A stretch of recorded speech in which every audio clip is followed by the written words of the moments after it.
Sasa baadhi ya abiria waliokuwa na mpango wa kusafiri kupitia uwanja wa ndege wa kimataifa wa Jomo Kenyatta JKIA wameendelea kukumbwa na usumbufu baada ya kukosa njia mbadala za usafiri kufuatia mgomo wa wafanyakazi wa anga ulioanza jana. Victor Ngaruya yuko hivi sasa kwenye kambi ndani ya uwanja wa ndege wa JKIA kutuelezea matukio ya hivi sasa na athari zinazowakumba abiria. Ngaruya, kipi ambacho kinafanyika hadi sasa?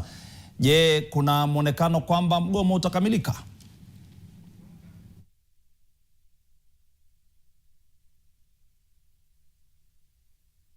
Kimataifa wa Jomo Kenyatta JKIA, ambapo hali ya sintofahamu inaendelea kushuhudiwa leo, huku mgomo wa wafanyikazi wa anga ukiingia siku ya pili.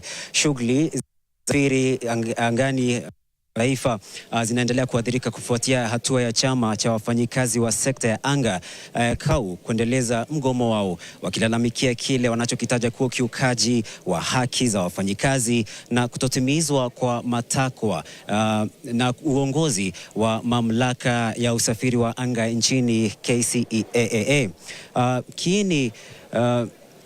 Makubaliano ya pamoja pia hayajaweza kutekelezwa. Idadi ya wasafiri kwa sasa ni ndogo kuliko kawaida. Baadhi yao kutoka jana wamekuwa wakikalia mizigo yao wakisubiri suluhisho ama njia mbadala ya kupambana na hali hii. Kwa sasa kuna shughuli kidogo ambayo inaendelea baada ya baadhi ya madawati kufunguliwa na wao kuweza kuingia na kujiandikisha. Ni hayo kwa sasa, Fred, kwa studio.